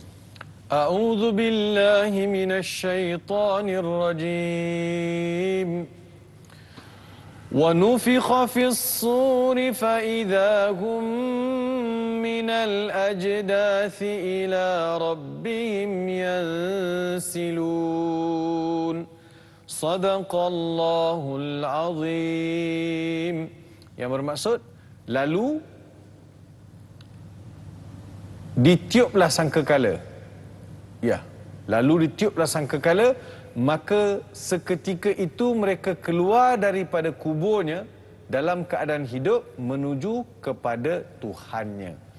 Maksudnya ayat ini Allah Subhanahu wa taala wa nufikha fis-sur, apabila ditiupkan sangkakala fa idahum minal ajdath, dan tatkala mereka yang berada dalam ajdath keluar ila rabbihim, kepada Tuhan mereka, yansilun, maksudnya berhadapan dengan Allah secara bersegera. Begitu Hakim dia terjemahan. Baik Ustaz, kita sudah dengar bacaan daripada Ustaz. Sekarang kita nak raikan pula soalan daripada sahabat kita Adib Aizuddin bertanya, Assalamualaikum Ustaz dan Da'i. Waalaikumsalam. Saya ingin bertanya pada ayat 51, apabila sangkakala ditiup lalu mereka keluar dari kubur untuk menghadap Tuhannya, adakah mereka ini dikeluarkan dan ditarik keluar dari kubur secara paksa oleh malaikat? Bolehkah Ustaz ceritakan keadaan mereka ketika itu? Mohon pencerahan Ustaz. Terima kasih. #biar tahu jangan keliru. Terima kasih kepada Adib atas soalan. Silakan Ustaz. Terima kasih Hakim kepada saudara yang bertanya. Pertama sekali, wa nufikha, waw itu waw ataf, maksudnya cerita daripada tiupan sangkakala, kemudian mereka tak sempat nak pergi pada ahli keluarga, tak boleh nak berwasiat, dia sambung cerita. Lalu wa nufikha fis-sur, sekarang sudah ditiup sangkakala. Tadi tanya sangat kan, mata hadzal wa'd, sekarang sudah berlaku kiamat, manusia tak sempat nak kembali pada ahli keluarga, sedang masa berlaku kiamat itu duk bertelagah lagi, duk berantakan lagi dalam urusan-urusan dunia. Sekarang dah tiup sangkakala kedua, sebab mereka semua sudah masuk kubur sekarang ni. Ini tiup sangkakala kedua. Tadi saihah, pekikan bunyi yang kuat itu, rebah, wa nufikha, sekarang ditiupkan sangkakala kedua untuk keluar. Perkataan saihah dalam Al-Quran ada 13 kali. 13 kali. Saihatan, ayat yang ke-49 tadi, saya lupa nak sebut tadi, saya sikit ulang kaji. Ada 13 kali saihah Tuhan sebut. Dalam surah Yasin aja, ibu ayah, ada 3 kali. Nak kata betapa pentingnya Allah Subhanahu wa taala highlight kepada kita bahawa pasti akan berlaku satu pekikan untuk merebahkan manusia yang ada di atas permukaan bumi ini. Sekarang wa nufikha, ditiupkan sangkakala, fa idahum minal ajdathi ila rabbihim mansilun. Hakim, kita biasa cuma berkata faida. Faida. Faida. Apa maksud faida? Lalu. Sedang dia tiup sangkakala tu, pam, pantas. Mereka ialah dalam kubur kan sekarang ni. Cuma perkataan ajdath ini dalam Al-Quran ada disebut dalam 3 tempat juga. Satu dalam surah Ma'arij, satu dalam surah Qaf, kemudian dalam surah Yasin. Ada 3 tempat perkataan ajdath digunakan. Terjemahan ni biasa kalau ibu ayah tengok terjemahan dekat mushaf yang ada ataupun terjemahan-terjemahan Al-Quran yang ada, kebanyakan penterjemah dia akan sebut dikeluarkan daripada kuburnya. Keluarkan daripada kubur. Daripada kubur. Tapi kalau kata kubur, kenapa tak sebut kubur? Kalau terjemahan kubur, kenapa tak sebut yang itu minal kuburi kan? Faidahum minal kuburi. Tak sebut pun. Tapi kenapa guna perkataan ajdath? Kita ada dhari, kita ada untuk kubur ni ada macam-macam perkataan digunakan. Kenapa dikatakan kubur? Kubur itu membawa maksud bila dimasukkan di dalamnya tidak ada lagi apa-apa hubungan dengan penduduk di atas bumi. Kemudian bila dikuburkan sudah kita tidak tahu apa akan berlaku ke atas dia. Maksudnya kita dengan dia sudah senyap sunyi. Contohnya kan dalam bahasa kita pun kita boleh guna perkataan kubur ni, kita pinjam perkataan kubur tu kita gunakan dalam bahasa kita untuk gambaran-gambaran lain. Sebenarnya hakim ini dia mempunyai idea-idea yang sangat bernas, tetapi semua itu telah dikuburkan. Oh. Boleh? Hakim merupakan seorang pejuang tapi perjuangan dia telah dikuburkan. Apa maksud dia? Hakim mempunyai niat untuk tambah. Contoh. Jadi susah kita. Dikuburkan. Apa maksud dikuburkan? Apa yang kita faham? Maksudnya sudah disenyapkan langsung. Sudah dikapankan idea dia, sudah dikuburkan. Maksud tidak ada apa-apa dah. Sebab itu perkataan kubur itu boleh digunakan. Tapi untuk ajdas tak boleh. Minal ajdath. Ajdath ini ialah mereka dikeluarkan daripada kubur dan mereka bersesakan berlari menuju kepada Tuhan. Perkataan ajdath ini ada ulama cuba kaitkan dengan dia punya asal perkataan. Jadath atau jadthah. Jadath satu. Yang membawa maksud jadath ini dia adalah membawa juga satu pengertian lapah. Lapah. L-A-P-A-H. Lapah. Bagaimana seekor lembu itu dilapah. Masa lapah tu, bunyi yang keluar, itulah dia ajdath. Bunyi lapahan. Kurang, potong. Itulah bunyi ajdath. Juga menggambarkan betapa pantasnya mereka lari kepada Allah Subhanahu Wa Taala untuk apa, Hakim? Siapa punya nasib? Ini bukan cerita macam 40 penyamun. Jom tengok siapa kena berlari. Bukan. Ini kita nak tahu apa nasib aku. Ila rabbihim yansilun. Tengok dia kata, dia tak sebut pun ila ilahihim yansilun, ila rabbihim, kepada pencipta mereka. Pada hari itu, semua kita tahu siapa pencipta kita. Yang beriman, yang tak beriman, dia akan tahu. Tadi wa yaquluna mata hadzal wa'du in kuntum shadiqin. Dia kata bila akan berlaku. Tak percaya dengan adanya Tuhan. Hari itu Tuhan keluarkan, kamu berasakkan lalu untuk menuju kepada Allah Subhanahu Wa Taala untuk mengetahui nasib masing-masing. Maksudnya semua orang dah kenal Tuhan mereka. Ya. Tu faidahum minal ajdath. Saya rasa satu ungkapan yang sangat-sangat padu untuk mengingatkan kita bagaimana kita dikeluarkan daripada tempat kita duduk daripada kubur untuk menuju secara pantas kepada Allah Subhanahu Wa Taala, sehingga tidak digunakan perkataan kubur, digunakan perkataan al-ajdath. InsyaAllah. Baiklah Ustaz, kita sudah mendengar penjelasan ataupun huraian tentang ayat 51 dan kita nak dengar tentang ayat 52. Tapi sebelum itu Ustaz, kita nak berehat seketika, kita nak beristighfar seketika, kembali bergabung selepas ini.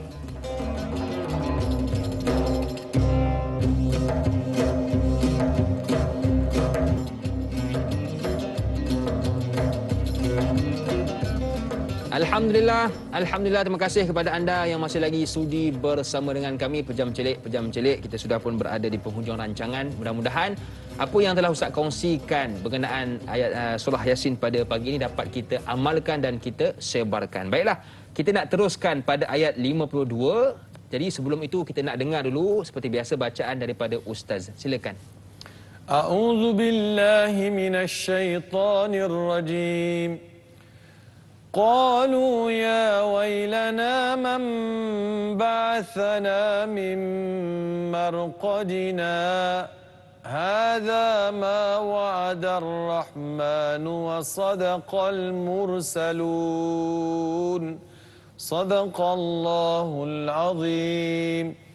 Terjemahan ayat 52, mereka berkata, celakalah kami. Siapakah yang membangkitkan kami daripada tempat tidur kami, iaitu kubur? Inilah yang dijanjikan oleh Allah yang Maha Pemurah dan benarlah Rasul-Rasulnya. Jadi kita dapat lihat dalam ayat ini ada satu hukum tajwid. Sikit je, Kim. Boleh. Hukum tajwid, sakta dia panggil, sakta. Adakah, tapi kalau dalam mushaf masing-masing mungkin juga ada dua pilihan. Satu sakta, sin kecil, satu qaf lam ya. Sama ada kita nak saktakan atau kita nak berhenti kat situ. Dua-dua tu boleh, tapi aulanya, pilihannya adalah saktakan. Kenapa kita mesti saktakan? Kita akan sambung selepas ini. Baik, itu yang kita nak dengar tu. Baik. Jadi kita nak raih dulu soalan daripada sahabat kita berkenaan ayat 52 yang diajukan oleh Intan Zurina Abdul Razak. Assalamualaikum Ustaz, da'i waalaikumsalam. Ayat 52 surah Yasin, di mana golongan yang mendustakan janji-janji Allah tentang hari kebangkitan akan bangkit dengan penuh penyesalan. Soalan saya, bukankah golongan ini yang tidak sabar-sabar dan sering bertanya tentang hari kebangkitan? Mengapa pula mereka akan bangkit dengan penuh penyesalan kelak? Terima kasih atas pencerahan. Terima kasih kepada Intan atas soalan. Silakan Ustaz. Ya, terima kasih Hakim. Terima kasih kepada saudara Intan yang tanyakan soalan. Pertama sekali, ya, mereka menyesal. Mereka menyesal. Sebab pada hari itu dia lihat dengan mata kepala. Kan dia sudah tengok kiamat berlaku, tak sempat balik pada ahli keluarga dan ditiupkan sangkakala, mereka berasak-asakkan lari menuju kepada Allah untuk menerima balasan. Lalu dia kata apa? Bila dikeluarkan, qalu ya wailana man ba'athana min marqadina. Mereka berkata, kecelakaanlah ke atas kita. Jadi dia tahu dah natijah. Dia sendiri dah tahu dah natijah, apa balasan dia kelak dengan kebangkitan tersebut. Adakah dia akan dapat catatan tangan kanan atau catatan tangan kiri, atau terus dibawa masuk ke dalam api neraka ataupun balasan penyiksaan. So dia sendiri dah tahu dah. Qalu ya wailana man ba'athana min marqadina. Sama ada dia telah melalui seksaan-seksaan mukaddimah, seksaan di kubur. Sebab kubur juga menjadi salah satu tempat persinggahan, yang dia akan dapat balasan sebelum dia dibawa ke dalam ke padang mahsyar. Kan Nabi SAW pernah mendoakan, Allah maj'al qabrahum raudatan min riyadil jinan. Jadikan kubur mereka, wahai Tuhan, daripada taman-taman syurga. Wala taj'al hufratahum min hufarin niran. Jangan jadikan kubur mereka daripada lubang-lubang api neraka atau lembah-lembah api neraka. So maksudnya kubur itu sendiri boleh jadi taman syurga, dan kubur itu juga boleh jadi lembah daripada lembah neraka. Api neraka. So pada hari tersebut, bila dia dah lalui mukadimah seksa, dia kata khalas. Tahu dah. Tahu dah. Yang ni lagi berat. First punishment tu dia nampak dah. Second tu adalah muktamad, dia tahu dah. Ya wailana man ba'athana min marqadina. Dulu kan kau yang minta nak kiamat cepat-cepat. Kan dulu kau yang bantah-membantah. Bila ajak baca Quran tak mau, bila ajak pergi masjid tak mau, bila ajak berzakat tak mau, bila ajak pada benda-benda kebajikan tak mau, bertangguh. Sekarang nak bertangguh apa lagi? Bila sudah dibangkitkan daripada kubur, min marqadina. Cuba Hakim lihat, kenapa datang sakta kat situ? Ibu ayah, biasa kalau di masjid, di surau kita baca, Tok Imam yang akan bimbing bacaan Yasin, dia akan pesan kepada kita, kat situ ada sakta. Perhatikan, ada sakta. Kenapa ada sakta? Sakta ini adalah berhenti tanpa putus nafas. Nafas yang sama. Nafas yang sama. Baca pada nafas yang sama tanpa terputus, dengan kadar 2 harakat dia punya berhenti tu. Contoh Qalu ya wailana man ba'athana min marqadina. Hadha ma wa'ada ar-Rahman wa sadaqal mursalun. Dia bila bangkit tu kata, siapa yang kejutkan kita? Marqadina. Marqadina tempat dia, ialah marqad ni tempat dia dalam kubur lah, tempat ya, kubur marqad. Marqad boleh jadi tempat dia berehat, tempat dia duduk, tempat dia mendapat balasan. Marqad kan. Bila dikejutkan, dia kata, siapa punya kerja yang kejutkan kami? Siapa punya kejut? Dia tak tangguh dah jawapan dia. Hadza ma wa'ada ar-Rahman wa sadaqal mursalun. Jangan banyak cakap. Hari ini yang kamu tanya, mata hadzal wa'du. Sekarang sudah jawab, hadza ma wa'ada ar-Rahman wa sadaqal mursalun. Terus dijawab. Kan ayat yang ayat 48. Cuba ibu ayah lihat. Wa yaquluna mata hadzal wa'du in kuntum sadiqin. Mereka berkata, bila janji ini akan berlaku? Kan ayat ni kata, hadza ma wa'ada ar-Rahman. Inilah janji daripada Allah Subhanahu wa taala, janji daripada nabi-nabi yang diutus. Itulah mesej yang nabi-nabi bawa, rasul-rasul bawa. Maka benarlah apa yang dibawa oleh rasul, apa yang dibawa oleh para nabi. Kenapa harus nak membantah? Kenapa harus nak bertangguh dalam buat perkara-perkara kebaikan? Baik Ustaz. Jadi itu ulasan ayat 52, dan kita nak terus Ustaz. Tinggal 2 ayat lagi, ayat 53 dan 54. Bagaimana Ustaz tentang pencerahan ini? Ya, terima kasih Hakim dan juga para penonton yang saya kasih sekalian. Ayat yang ke-53. In kanat illa sayhatan wahidatan fa idahum jami'un ladaina muhdarun. Yang bermaksud ayat 53, teriakan itu hanya sekali saja, maka seketika itu mereka semua dihadapkan kepada kami, iaitu kehadapan Allah Subhanahu wa taala. In kanat, biarpun tiupan sangkakala itu hanyalah sekali tiupan, sudah cukup untuk mereka dihimpun di hadapan Allah Subhanahu wa taala. Semua terhimpun. Hakim, ustaz, semua kita daripada zaman Nabi Adam alaihissalam sampailah manusia yang terakhir sekali yang akan mengembuskan nafas, akan dicabut nyawanya, semua akan dihimpun di padang mahsyar dengan tiupan sangkakala pertama. Sangkakala pertama maksudnya sangkakala yang dalam ayat ini, ingkan, biarpun sekali saja tiupan sudah boleh dibangkitkan. Subhanallah. So kita semua akan berhimpun, masing-masing berhimpun setelah ditiup sangkakala yang pertama, sangkakala di padang mahsyar. Cuma lagi, kalau boleh lah kan, kita naklah dibangkitkan bersama Nabi SAW. Kita naklah perhimpunan kita ataupun kita punya rombongan itu, rombongan saya, rombongan Hakim, rombongan kita semualah kan bersama rombongan Nabi SAW. It's a special punya rombongan istimewa dengan Nabi SAW. Jadi mudah-mudahan kita dihimpunkan bersama Nabi SAW. Amin, mudah-mudahan seluruh keluarga besar Ustaz. Amin ya Rabb. Pasal ayat ke-54. Ini 54 ni ayat fal yauma la tuzlamu nafsun syai'an wa la tujzauna illa ma kuntum ta'malun. Ayat 54 yang bermaksud, maka pada hari itu seseorang tidak akan dirugikan sedikit pun dan tidak akan diberikan balasan kecuali sesuai dengan apa yang telah kamu kerjakan. Begini, fal yaum. Apa maksud fal yaum? Hari ini, hari pembalasan. Hari ini maksudnya hari pembalasan, la tuzlamu. Tidak akan ada seorang pun yang dizalimi dari sudut balasannya, Hakim. Kalau perlu dapat dengan faman ya'mal mithqala dzarratin khairan yara wa man ya'mal mithqala dzarratin syarran yara. Siapa-siapa yang mengerjakan kebaikan biarpun sebesar biji sawi, sebesar atom, mereka akan dapat juga. Kalau orang melakukan kejahatan biarpun sebesar biji sawi, mereka akan dapat. Afa hasibtum annama khalaqnakum abathan wa annakum ilaina la turja'un. Manusia, adakah kamu menyangka kami jadikan kamu saja-saja? Ingat, Tuhan tak ada kerja lain. Saja-saja buat kamu tak ada apa-apa. Tak, kamu dicipta, kamu diuji, kamu diberi tes supaya kamu dapat kehidupan yang lebih bahagia dekat akhirat. Kembali kepada Allah Subhanahu wa taala. Pada hari ini la tuzlam. Tidak ada seorang pun akan dizalimi. Di dunia ni, Hakim, yang ni kita semua kena buka mata, buka minda, kita fikir. Di dunia ni, berapa ramai yang kita zalimi? Berapa ramai yang kita sakiti? Betul. Berapa ramai yang pernah kita buat aniaya pada mereka? Betul. Jumpa di sana. Ayatnya jumpa di sana.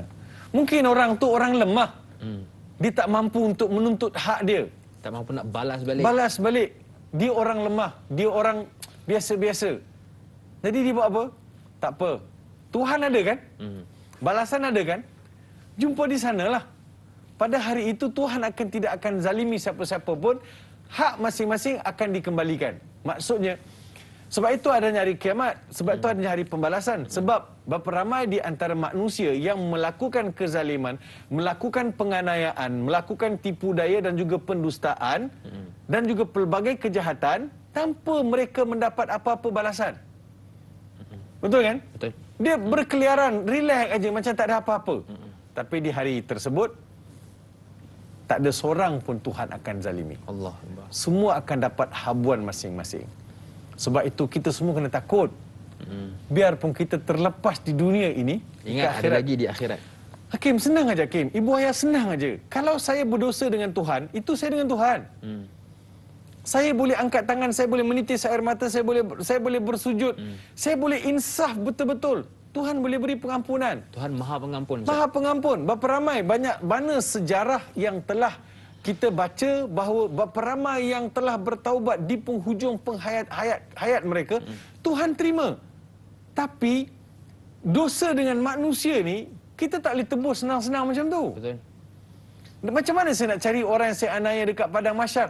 Hakim, macam mana Hakim nak cari ni? Jami'ul ladaina muhdarun, ramai-ramai ni. Sekarang dunia ada 6 bilion. 6.7 bilion penduduk. Kalau 6.7, 8, 10 bilion manusia, macam mana Hakim nak cari ustaz? Macam mana ustaz nak cari Hakim? Betul. Betul tak? Tuhan akan kata kau pergi minta maaf dengan dia selagi mana kau nak, selagi mana orang yang kau aniaya tidak memaafkan, selagi itulah kamu tidak akan dapat pengampunan. Wala tujzauna illa ma kuntum ta'malun. Dan kita tidak akan dapat apa-apa melainkan apa yang telah kerjakan. Maksudnya Tuhan tidak akan tambah apa-apa dalam amalan kita, sama ada baik ataupun buruk. Tapi orang yang pernah buat amal soleh, dia pun akan menyesal juga, Kim. Betul. Dia akan menyesal. Kenapa dia menyesal? Ya Allah, kalau aku tahu betapa hebat dan nikmatnya, hebatnya Engkau, Ya Allah, kasih sayang Engkau, syurga Engkau dan segala ini, Ya Allah, aku akan buat lebih daripada itu. Baik Ustaz, saya agak tertarik dengan ayat 54 dan saya juga tertarik dengan soalan yang diajukan oleh sahabat kita di Facebook oleh Kaidin. Assalamualaikum Prof Mardia, Doktor, Ustaz Da'i. Waalaikumsalam. Sebahagian maksud ayat 54, tiada sesiapa yang akan dianiaya sedikit pun. Siapakah yang Allah maksudkan?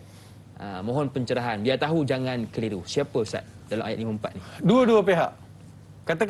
Katakan saya pernah buat zalim. Allah tidak akan add zalim orang lain pada saya. So saya akan mendapat setimpal dengan kezaliman yang saya buat.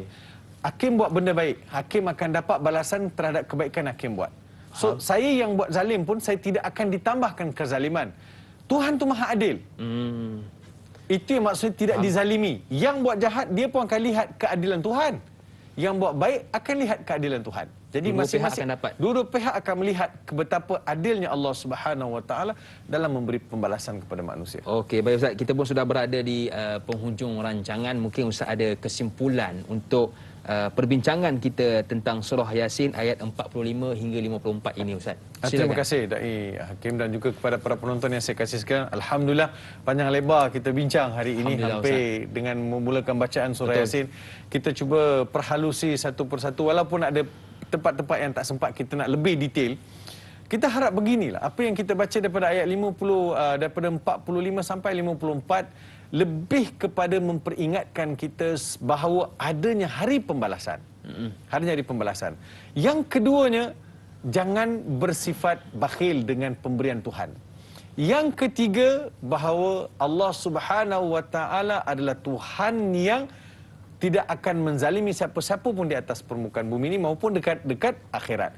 Dan yang keempat, kita semua kena bersiap siaga untuk bertemu Allah Subhanahu Wa Taala, kerana bila-bila masa kita akan dijemput oleh Allah. Jangan tunggu kiamat.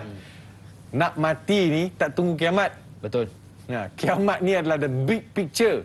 Tetapi kiamat untuk diri kita ni adalah kematian kita. Biarlah kematian kita adalah kematian husnul khatimah. Baiklah Ustaz, kita nak Ustaz tolong doakan untuk kesejahteraan Malaysia dan kita semua. Mudah-mudahan negara kita Ustaz dijauhkan dari segala wabak dan penyakit, Ustaz. Silakan.